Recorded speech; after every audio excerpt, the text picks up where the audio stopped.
Handing to you this afternoon as we clap hands and as we welcome DST Comrade Nomvula Mokanyani to come and address ICSA in our country. All protocol are observed. Hands.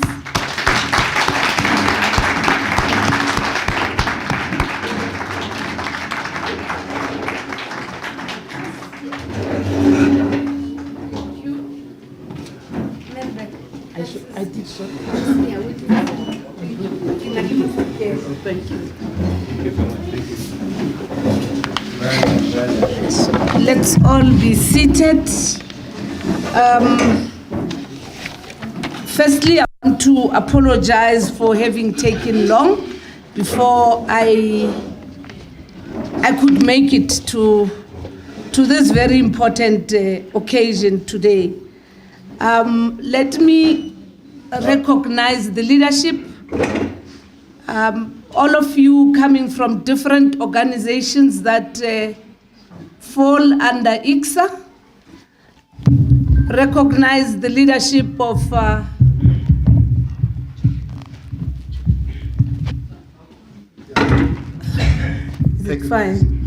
Yeah. Let me also recognize the leadership of the ANC here in Gauteng, represented here by Comrade Rebecca and Comrade Nomvula, as well as other members of the ANC from the branches and all other structures of the ANC, including the Women's League and the Youth League.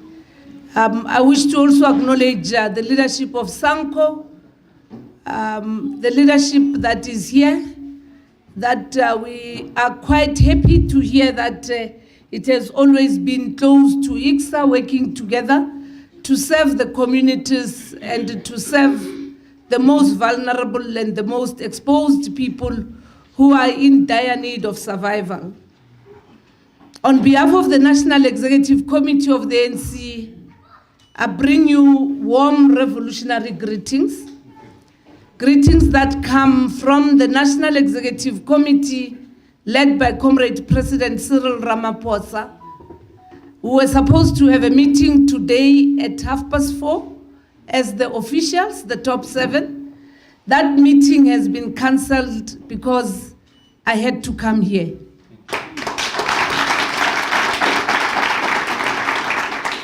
It has been cancelled because we see this gathering as a very strategic gathering.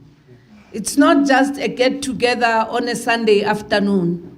It's a gathering that also demonstrates the strength of a united people with a common vision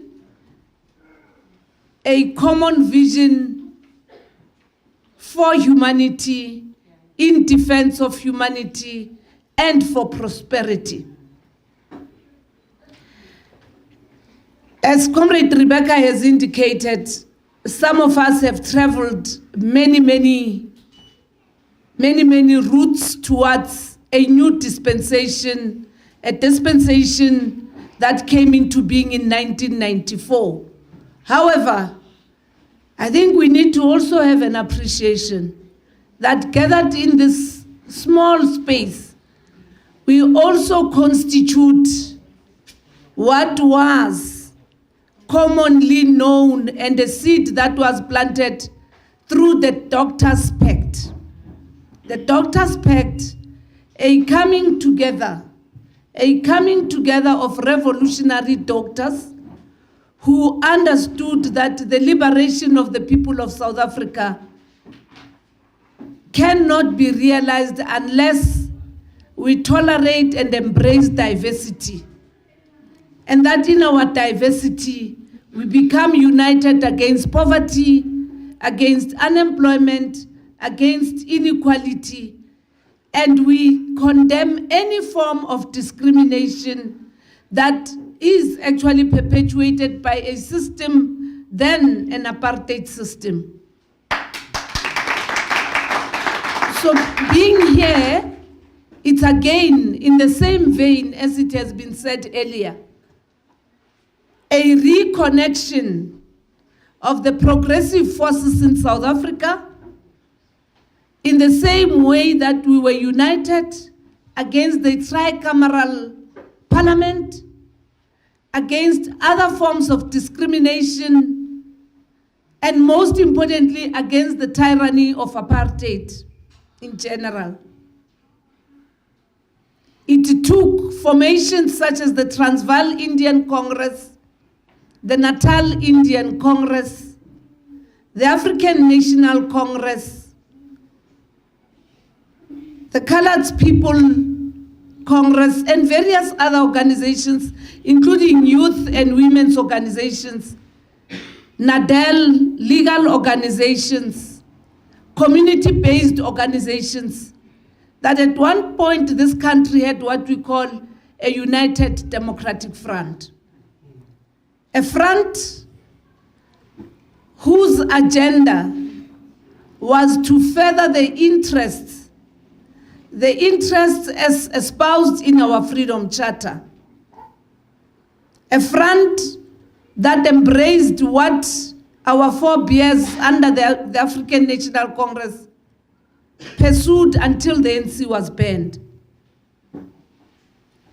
Not far from here, prior to the release of Comrade Nelson Mandela, we also know that it took a community and a formation inclusive as this one to discuss under the umbrella of a Congress for a Democratic Future, where internally as South Africans, we deliberated, having seen the people of Namibia, the people of Zimbabwe, and the people of many other countries being liberated, that we had to reflect on how we see a democratic future.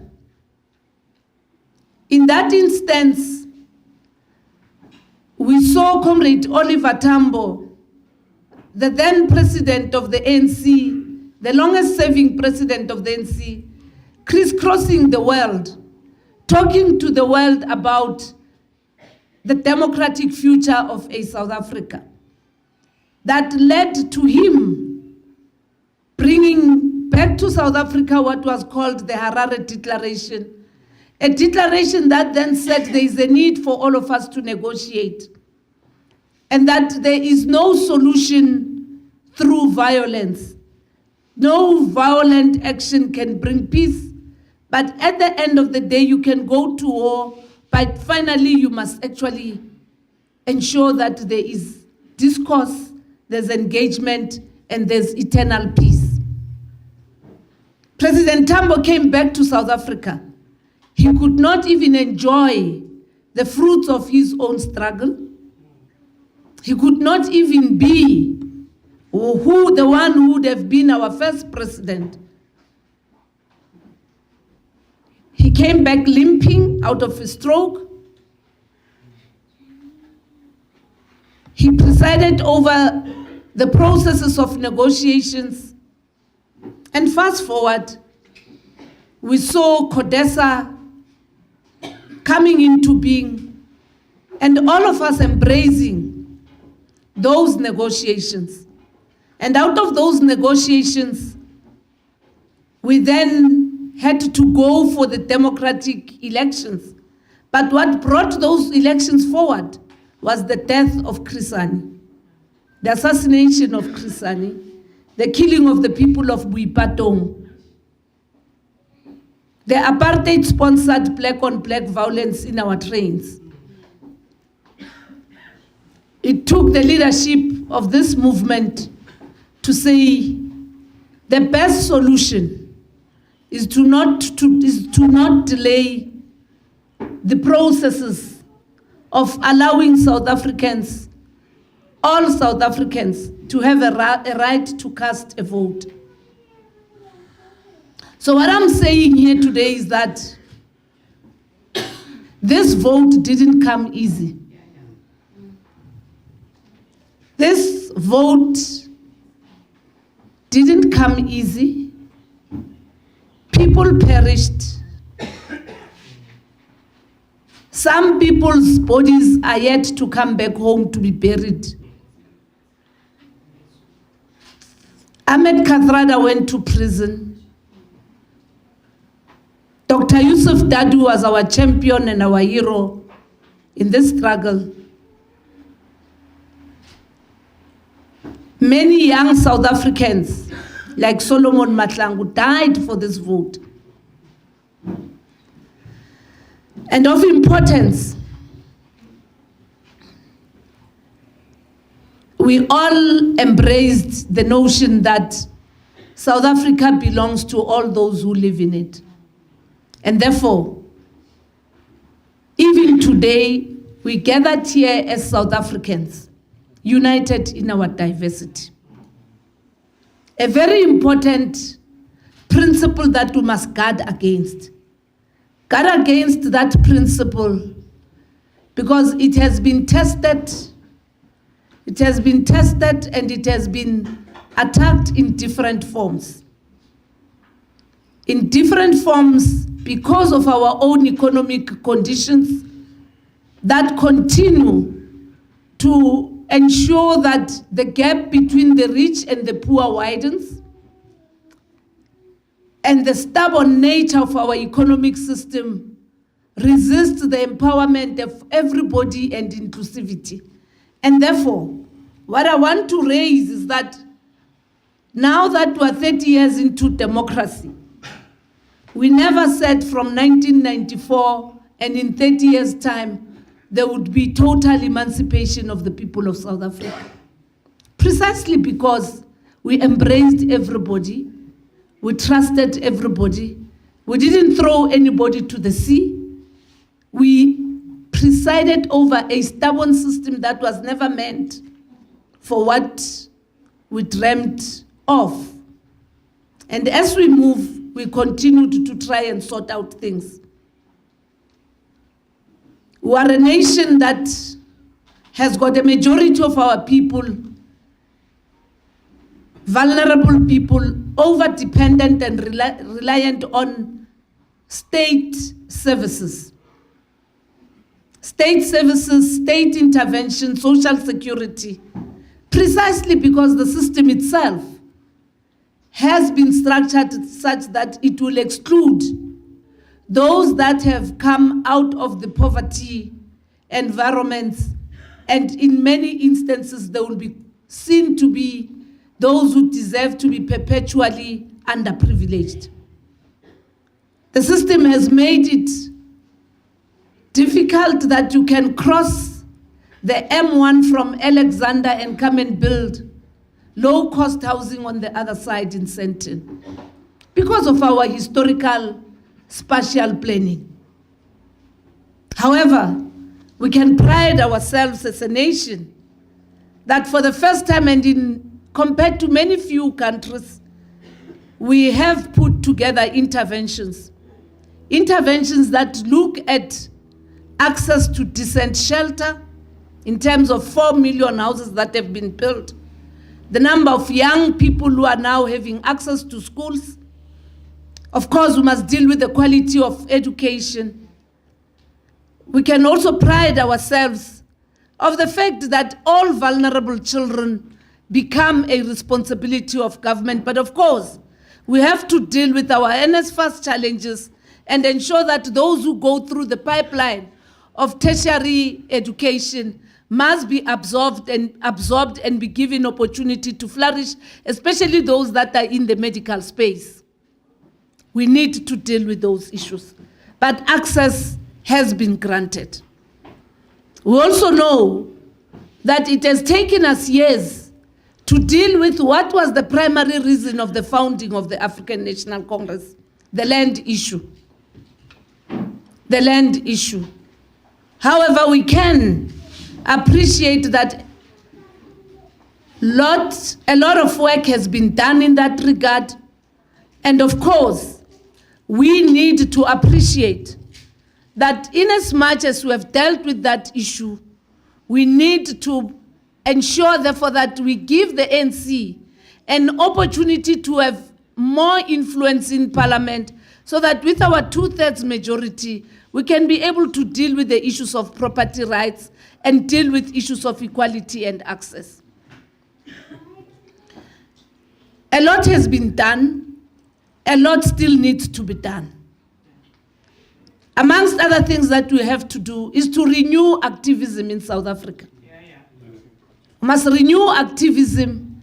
Many of us abandoned the trenches of community activism and assumed that it is the responsibility of those in government to deal with community development. And here today, I think what we must all commit towards is what ICSA, together with SANCO and many other organizations who are gathered here, continue to do, to be community-based and to remain non-government, so that then you retain the credibility of being the voice of the masses of our people.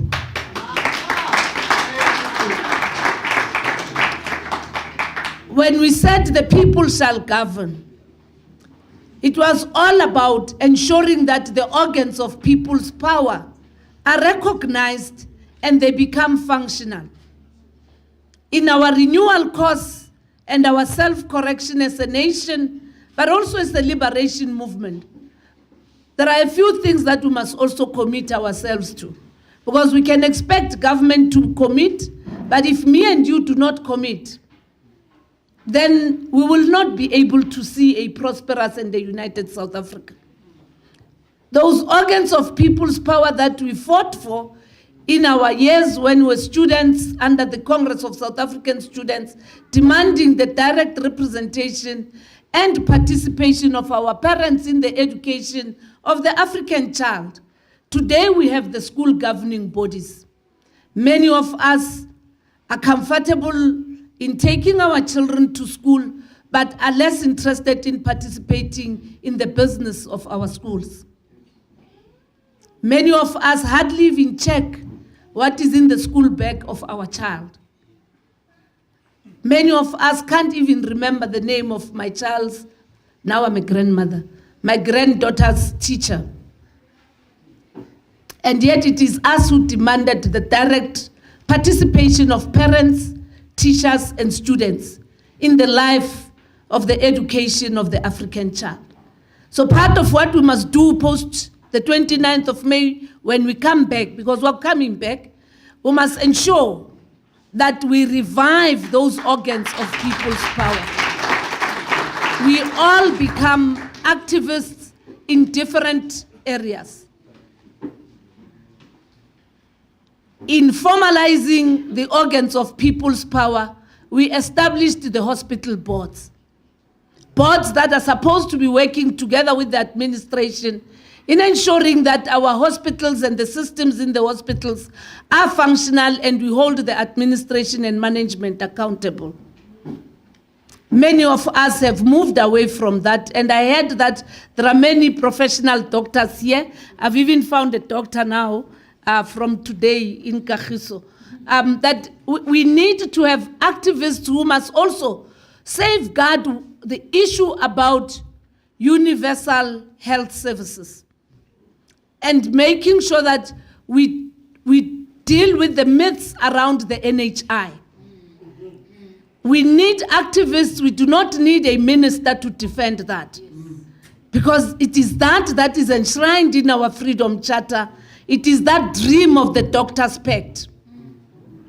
So we must actually work together and ensure that now that policy has been passed, how do we ensure, therefore, that the health sector, and not only those who want to accumulate wealth through health services and make profit before saving lives, become the ones who are most vocal? We need to work together to improve the public health service so that then the other service can complement the public health service and make it accessible, sustainable, good quality, and professional. So it is us who must commit post the 30 years of democracy, because policies have been passed, laws have been legislated. What is needed is the implementation that needs this kind of community activism. Crime in our country has gone beyond any description. Just a few days In Tshwane, we saw a 5-year-old being buried, having been killed by people who were hijacking the father. It is us who formed the street committees. It is us who formed the self-defense units against the apartheid system. Some of us were kept in your homes in Azadville, in Actonville, having been part of the operations of Umkhonto weSizwe. Many of you as doctors, as professionals, you were helping to move soldiers of Umkhonto weSizwe and arms from one area to the other. Why are we not able today to protect our streets, protect our own neighborhoods, and most importantly, to reclaim the streets and our buildings and our properties? We need to be part of the solution. We need to be part of taking South Africa forward. And these are the things that we have committed ourselves. There are laws. What is missing is community activism. And a very few other simple things. Don't buy stolen goods. Kill the market. Drugs. Break the silence and speak about drugs. Expose the drug lord. Don't speak about the child who's taking the drug. Deal with the drug lord who's in the affluent suburbs. Their children are overseas. They're living in gated communities. They're feeding our community with drugs.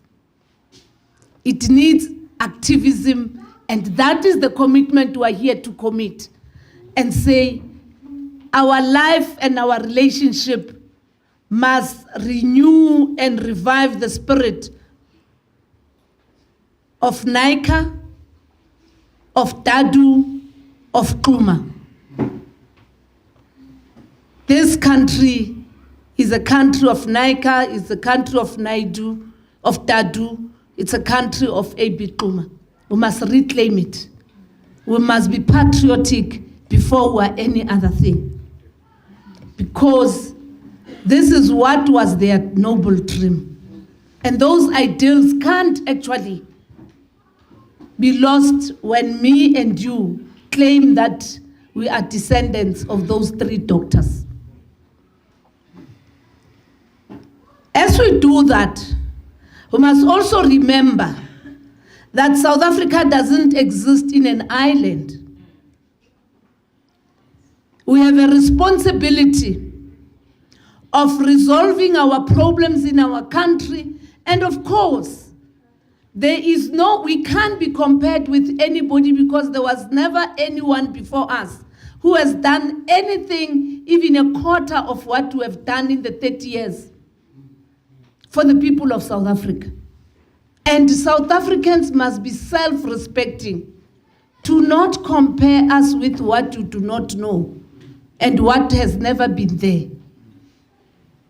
What we must do is to assess and say, where did we go wrong amongst ourselves, so that then together we can move forward.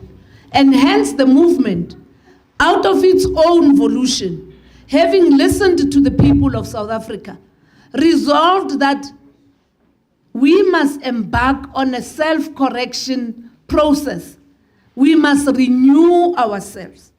We have put institutions in place in the African National Congress internally to deal with organizational renewal, to deal with cadre development, to deal with organizational discipline. But reality is, those few members of the ANC who are active in the ANC come from a society that is highly challenged. And therefore, this renewal has to happen even amongst us and amongst the broader South African society. So that then those who come into the ANC do not actually get cleansed in the ANC, and as they go out, they swim again in the mud. So our nation has to self-correct. And how do we self-correct? We self-correct by being principled. By being principled, especially now, because in the few days' time, some of us may be carried away by emotions and exciting moments of seeing new things. We need to remember that every day we say the struggle continues. Our struggle is a protracted struggle. It's a struggle that is not measured on the basis of years, but it is measured on the basis of the socio-economic impact on each and every South African individual. And therefore the ANC is the last to be measured on years, because we are a 112 years organization that has suffered, that has sacrificed, but also that has done what this country has never had, including other advanced democracies. Other advanced democracies. I'm not exposed to the world, but I can vouch that we are a nation that has over-surpassed others. But of course, because of the stubbornness of a system that we find ourselves in, of course we'll have all these many problems. We have problems about our porous borders. We have problems about the level of unemployment and many other things. But we can also not sit and say, therefore the ANC has failed. We have been very accommodative, and in us being accommodative, we have been overexploited. We have been very tolerant, and in our tolerance, we have been abused. And that's why we're now talking about the second transition, a second transition that looks at the economic emancipation of our people. And hence our manifesto predominantly speaks about how we grow our economy, ensure inclusivity, make sure that we protect and first start with what we have before we invite others to come and use what we have, which is about beneficiation. So these things come out of our own interaction with yourselves and a reflection on what went wrong and why has it been a snail pace. So we need to now reposition, repurpose, deal with beneficiation, invest in the steel industry, invest in tourism, invest in manufacturing, deal with our logistics. So these are the things that we have identified and the things that we believe have to be dealt with. But we are also a country in these 30 years, and us as the ANC, who want to appreciate that we ended up in the negotiations, we ended up with this constitution, and we're sitting here today because people of the world stood with us. People of the world stood with us. At the age of 16,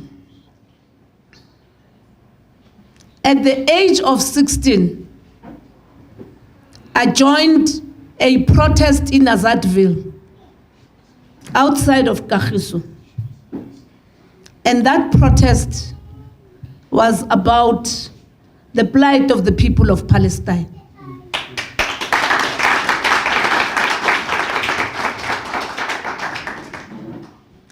How one came to know about the plight of the people of Palestine was through the education and empowerment from the Catholic priests and nuns who were part of the Standing for the Truth campaign.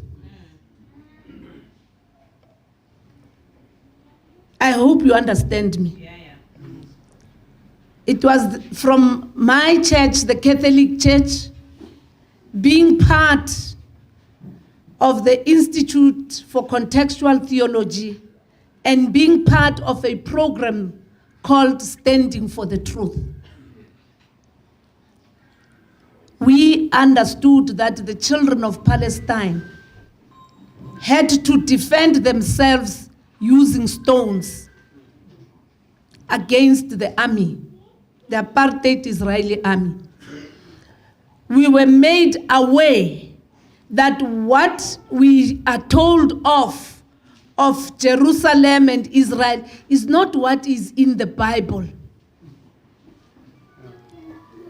And precisely because of that, it became easy for some of us to identify with the children of Palestine, with the women of Palestine, with the people of Palestine. I'm over 50, I'm 60 today. I was 16 years.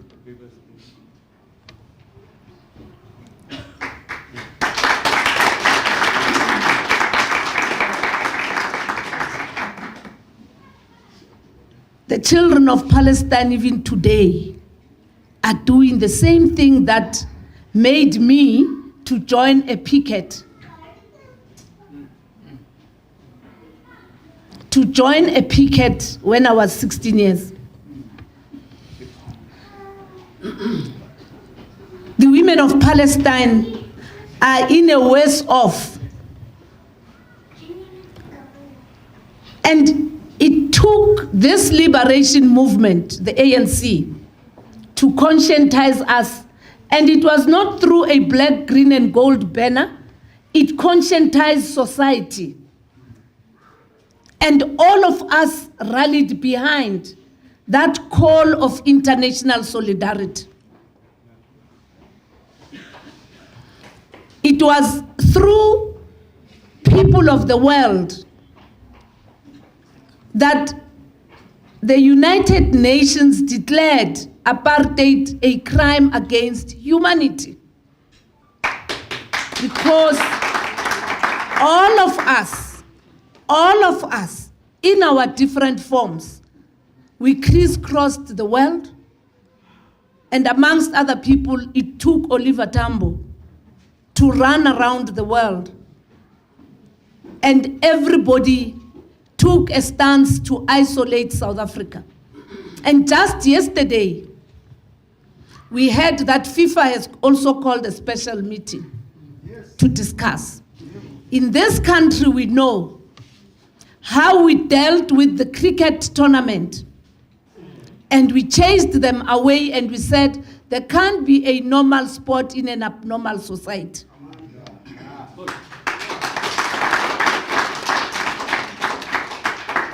And therefore, how do we, as South Africans,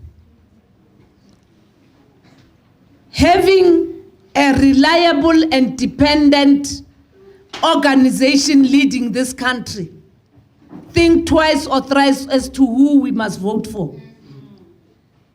There is no selection. You can't choose in between the brackets. You must choose the ANC. You have to choose the ANC because, as I have indicated, it is only the ANC, with all its imperfections, that has done so much for humanity. Not for the people of South Africa alone, for humanity. Because humanity stood with us. Those who value social justice stood with us. And therefore, we might have not connected over time, but reality is that what is happening in South Africa today is also not an isolated act of seeing many political parties mushrooming. It has happened with other liberation movements, that the regime change agenda comes in between 20 years of democracy and 30 years of democracy.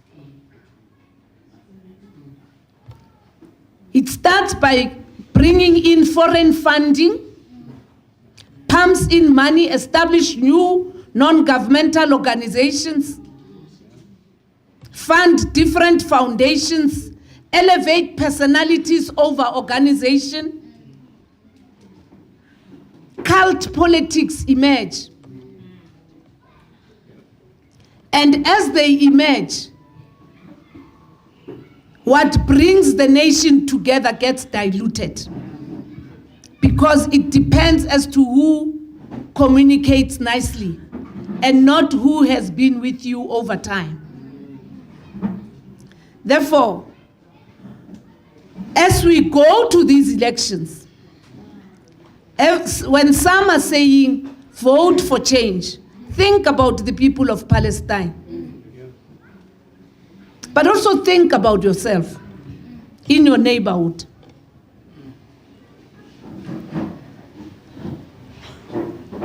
Some might have stood with the people of Palestine, but have never supported the position that it had to take the South African government, because there we are alone. We only have Anti-Patricia alone there, but we are alone.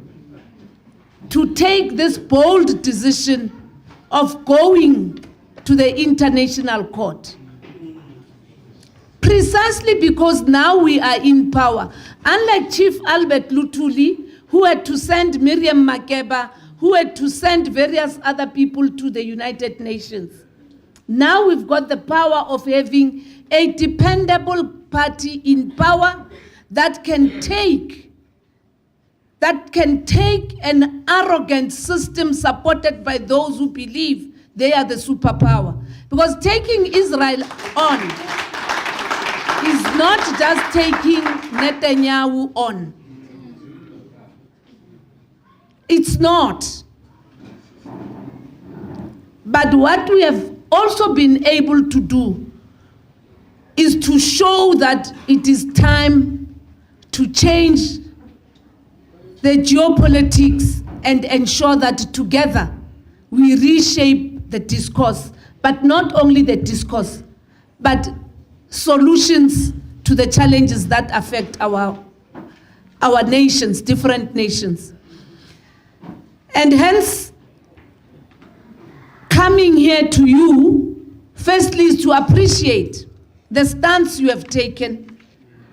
And of course, it's a stance by organizations. Our plea is, make every member of your community conscious that voting for the ANC is a revolutionary duty.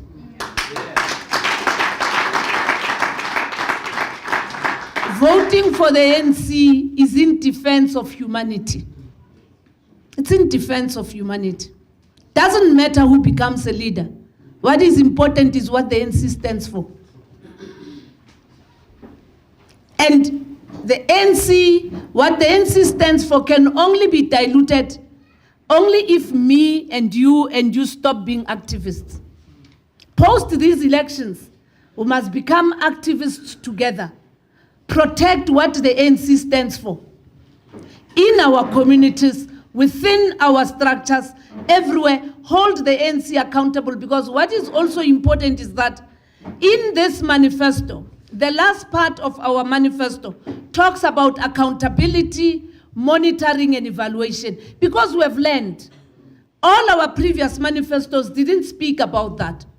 We have committed ourselves that we will come back, engage like this, and I hope there will again be biryani after the elections, that we come, we talk about progress at least annually. The ANC must go out. Do door to door. Twice it's okay. Do door to door. Interact with people, have sectoral engagements. Because assuming that people participate in these institutions or bodies that I've referred to, the SGB, the CPF and stuff, it shows that it does not work. The ANC must reconnect directly with the people of South Africa. Yes. So that's what we have committed ourselves. And therefore, as we go to the 29th, and some of you will be voting as special voters, let's all use those 3 ballot papers to vote for the African National Congress in defense of humanity in South Africa and throughout the world, for a better Africa and for a better world. When we go and vote for the ANC, today we were just fighting with some of our own comrades in the Western Cape. They were invited to a debate by ENCA.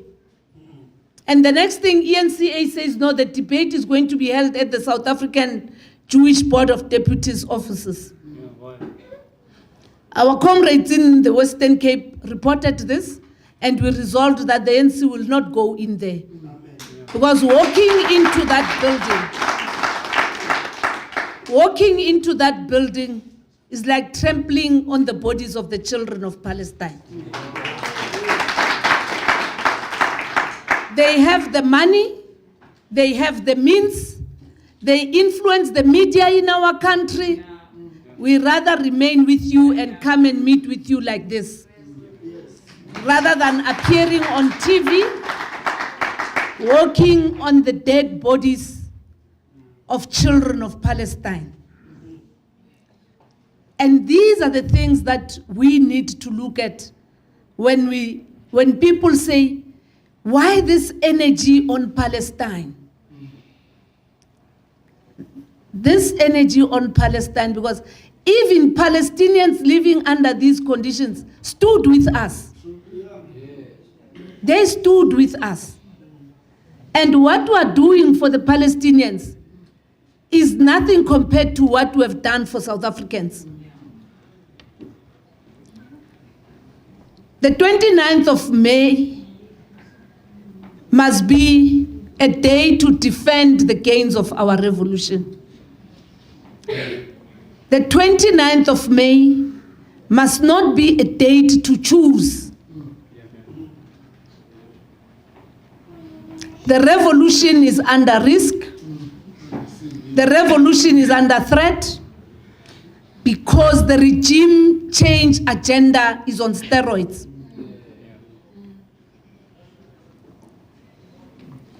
People come in and out of Luthuli, and I agree. Every Thursday in my diary, we always put it as International Relations Day.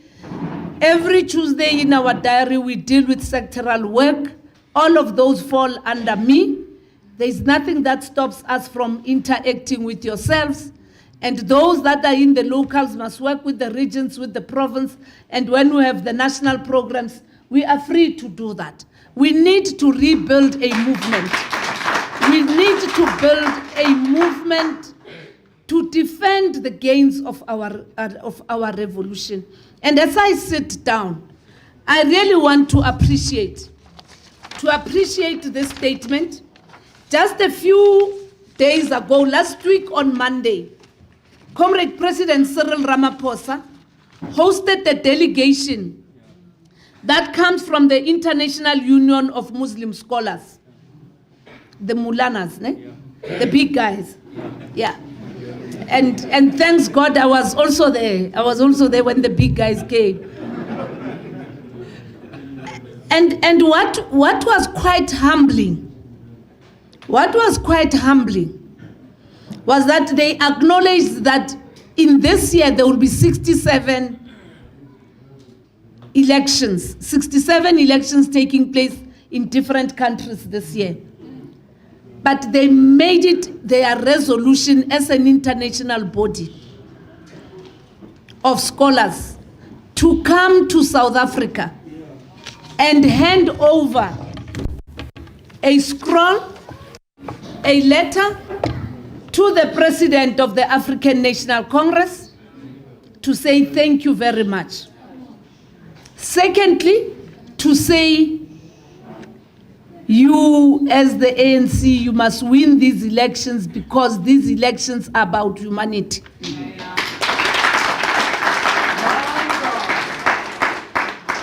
Thank you, ANC, thank you. And the last, thank you, ANC, thank you.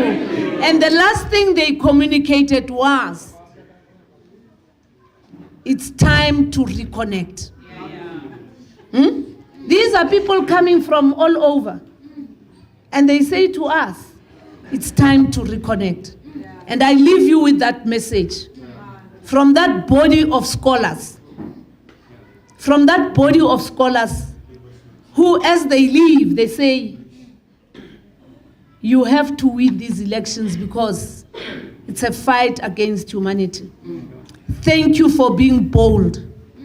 And thank you for awakening the world. But of importance, we must reconnect.